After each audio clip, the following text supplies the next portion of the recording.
이삭이 거기서부터 브엘세바로 올라갔더니 그 밤에 여호와께서 그에게 나타나 이르시되 나는 내 아버지 아브라함의 하나님이니 두려워하지 말라. 내 종 아브라함을 위하여 내가 너와 함께 있어 내게 복을 주어 내 자손이 번성하게 하리라. 이삭이 그곳에 제단을 쌓고 여호와의 이름을 부르며 거기 장막을 쳤더니 이삭의 종들이 거기서도 우물을 팠더라. 아비멜렉이 그 친구 아후삿과 군대 장관 비골과 더불어 그랄에서부터 이삭에게로 온지라. 이삭이 그들에게 이르되 너희가 나를 미워하여 나에게 너희를 떠나게 하였거늘 어찌하여 내게 왔느냐? 여호와께서 너와 함께 계심을 우리가 분명히 보았으므로 우리의 사이 곧 우리와 너 사이에 맹세하여 너와 계약을 맺으리라 말하였노라. 너는 우리를 해하지 말라. 이는 우리가 너를 범하지 아니하고 선한 일만 내게 행하여 내가 평안히 가게 하였음이니라. 이제 너는 여호와께 복을 받은 자니라. 이삭이 그들을 위하여 잔치를 베풀매 그들이 먹고 마시고 아침에 일찍이 일어나 서로 맹세한 후에 이삭이 그들을 보내매 그들이 평안히 갔더라. 그날에 이삭의 종들이 자기들이 판 우물에 대하여 이삭에게 와서 알리어 이르되 우리가 물을 얻었나이다. 그가 그 이름을 세바라 한지라. 그러므로 그 성읍 이름이 오늘까지 브엘세바더라.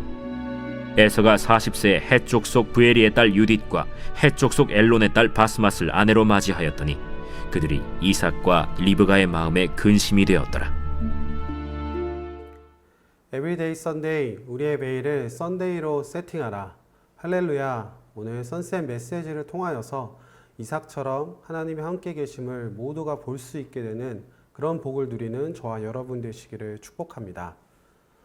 어느덧 추운 겨울이 다 지나가고 따뜻한 봄이 오고 있습니다. 우리의 삶에도 또 우리 나라에도 또 각자의 삶의 처소에서도 따뜻한 봄이 오게 되기를 소망합니다. 오늘 창세기 26장 말씀은 이삭의 인생에서 가장 중요한 그러한 장면들이 나오고 있습니다. 그의 믿음의 시험과 또 하나님의 역사가 어떻게 나타나는지를 함께 살펴보도록 하겠습니다. 첫 번째로 살펴볼 것은 이제 아브라함과 같은 길을 걷는 이삭의 모습입니다.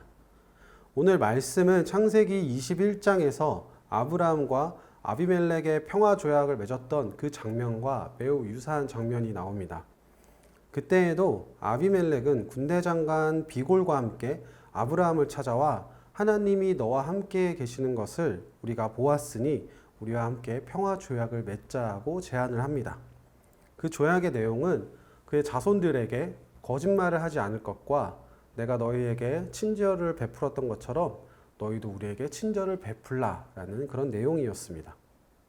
이 말을 들은 아브라함은 아비멜렉에게 그의 종들이 자신이 판 우물을 빼앗은 것을 항의를 합니다.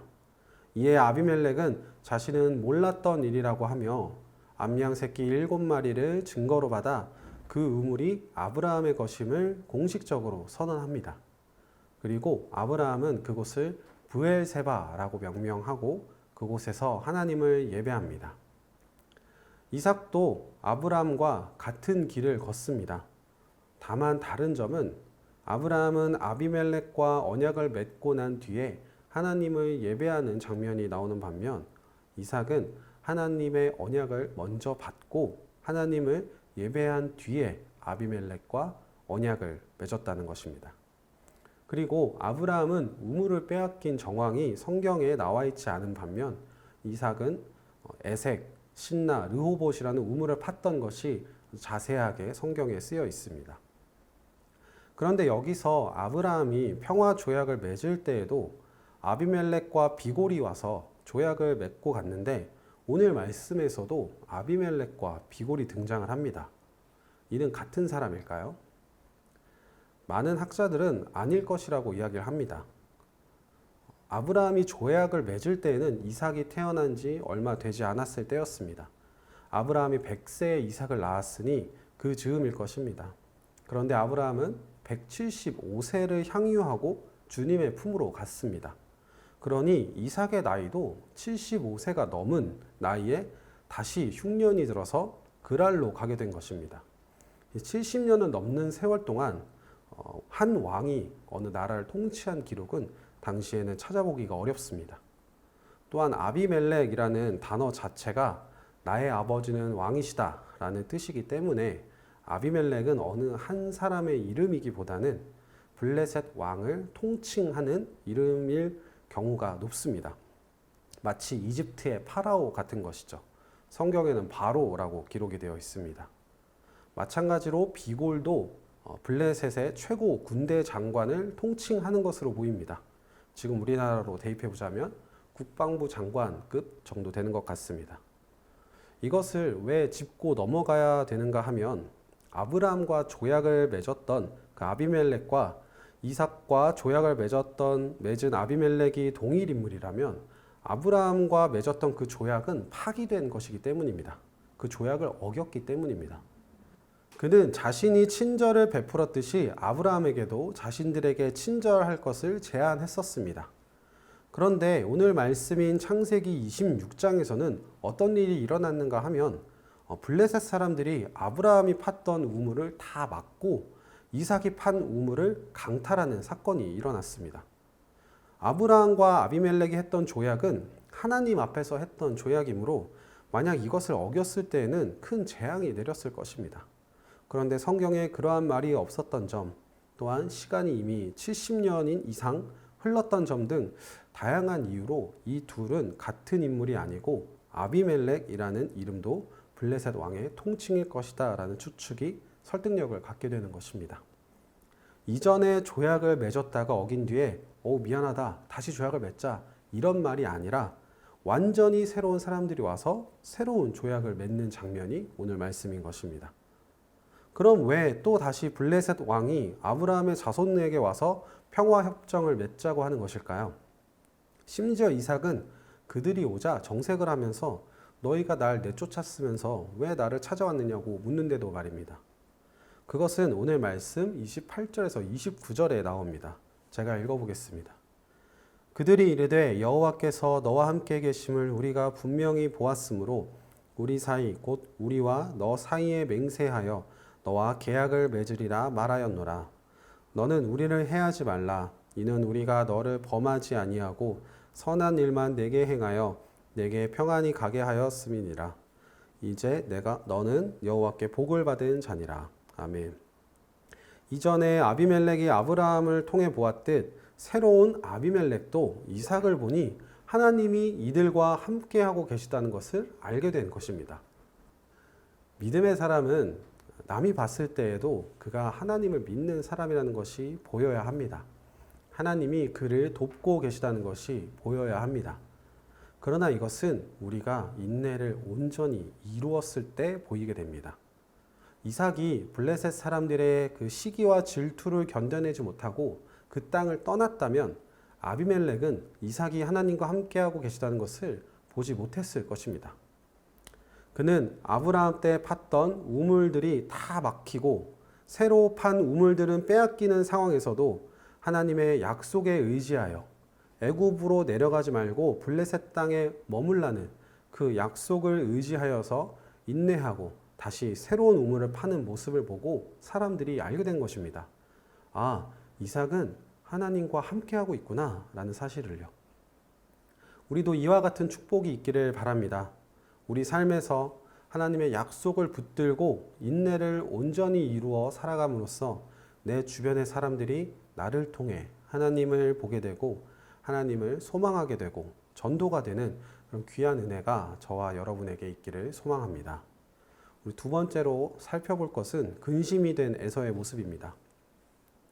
아브라함은 고향 땅을 떠나 가나안 땅에 들어간 뒤 약속의 아이인 이삭을 얻게 되고 그 이삭을 하나님께 바치라는 그 시험을 통과함으로써 그의 믿음이 완성이 됩니다.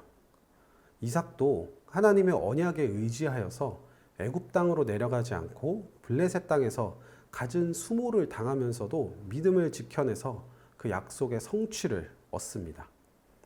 이런 믿음의 시험을 통과했으면 이제 남은 여생은 좀 편하게 지내도 될 텐데 그의 인생에 또 다른 문제가 생기고 맙니다. 그것은 바로 첫째 아들 이서가 이방 여자와 결혼하게 된 것입니다. 이방 여자와 결혼한 것이 문제가 되는 이유는 그들이 섬기는 신들, 즉 우상까지 같이 이삭의 공동체에 들어오게 되기 때문입니다. 이는 하나님이 몹시 싫어하시는 일이었습니다. 따라서 아브라함 때부터 이들의 관습은 자신의 족속의 사람들과 결혼하는 것이었습니다. 그래서 아브라함이 이삭의 아내 리브가를 찾을 때에도 이 늙은 종을 고향으로 보내서 신부감을 찾게 했습니다. 또한 야곱도 가나안 사람들의 딸들 중에서 아내를 맞이하지 말라라고 하면서 이삭과 리브가가 삼촌 라반의 집으로 보내는 것을 우리가 볼 수 있습니다. 그런데 이 관습을 에서가 깨버린 것입니다. 우리는 이삭을 보면서 인생의 끝없는 문제의 연속을 보게 됩니다. 고된 믿음의 시험을 통과했는데 이제 야속하게도 이제는 내 손으로 어찌할 수가 없는 그 자식의 문제가 내 앞에 닥쳐옵니다. 그러나 이제 우리 앞에 놓인 이 문제만 바라본다면 우리는 하나님의 은혜를 놓칠 수가 있습니다. 하나님께서는 이삭에게 극심한 가뭄의 때에 농사를 통해 100배나 되는 소출을 얻게 하셨고 마침내 거부가 되게 하셨습니다. 또한 그가 파는 우물마다 물이 나오게 하셨고 약속의 땅인 그 부엘세바에서도 새로 우물을 팠을 때 하나님께서 그곳에서 물이 나오게 하셨습니다. 우리는 문제가 우리 눈앞에 닥쳐왔을 때 이전에 행하신 하나님의 일들을 돌아볼 필요가 있습니다. 나에게 역사하셨던 하나님, 나에게 은혜를 베푸셨던 그 하나님을 기억해야 합니다. 그러면 우리 앞에 놓인 문제를 보고 하나님이 이 일을 어떻게 해결하실까? 이 일을 어떻게 다루실까? 이것을 기대할 수가 있게 됩니다. 아브라함의 하나님, 이삭의 하나님이신 나의 하나님께서 이 일을 어떻게 다루실지 우리는 깊이 고민하고 묵상하고 관찰할 수 있게 됩니다. 사랑하는 여러분, 어느 문제가 하나 지나간 뒤에 곧바로 또 다른 문제가 나에게 닥쳐왔다고 해서 불평하지 않으시기를 바랍니다. 이제는 좀 편하게 쉬고 싶었는데 왜 나를 가만히 내버려 두지 않느냐며 속상해 하시지 마시기를 바랍니다. 그 문제의 한가운데서 하나님이 하셨던 일들을 기억하시고 또 하나님이 이루실 것들을 기대하는 저와 여러분이 되시기를 소망합니다. 사랑하는 포드처치 성도 여러분, 올해 하나님께서 우리 포드처치에 주신 말씀입니다. 야고보서 1장 4절입니다. 인내를 온전히 이루라. 이는 너희로 온전하고 구비하여 조금도 부족함이 없게 하려 함이라. 아멘. 이 말씀을 정말로 우리 삶에서 이루어내는 저와 여러분이 되시기를 바랍니다. 그리하여서 우리의 모습을 통해 하나님이 우리와 함께 계시다는 것을 온 세상 사람들이 알게 되기를 소망합니다. 남들이 보기엔 불안정하고 힘든 상황이지만 우리는 이 안에서 하나님의 인도하심과 함께 하심을 충분히 누릴 수 있습니다. 그것을 마음껏 누리시기를 바랍니다. 그리고 우리의 인내를 온전히 이루어서 마침내 들어가게 될 우리의 성전을 기대하시기를 바랍니다. 하지만 또 성전에 들어갔다고 해서 모든 문제가 해결되고 그 이후로는 아무 문제도 발생하지 않는 것은 아닙니다. 또 다른 문제들이 우리를 덮쳐올 것입니다. 그러나 염려하지 마십시오. 우리와 함께 하셨고 함께 하시고 또 앞으로도 함께 하실 그 하나님께서 그 문제를 다 해결해 주실 것입니다. 그런 하나님을 신뢰하는 저와 여러분이 되기를 주님의 이름으로 간절히 축원합니다. 기도하겠습니다. 사랑하는 주님, 우리도 이삭처럼 하나님이 함께 계심을 우리 주변 사람들이 보게 되는 그러한 복을 누리길 원합니다. 우리가 정말 하나님의 말씀에 의지함으로 하나님의 약속을 붙들고 그것을 순종함으로 나아갈 때 하나님 우리와 함께하여 주시고 또 그 함께하는 그 모습을 통하여서 우리 주변이 변화되고 은혜와 사랑이 넘쳐 흘러가게 되는 귀한 역사가 일어날 수 있도록 축복하여 주시옵소서. 감사드리며 예수님의 이름으로 기도합니다. 아멘.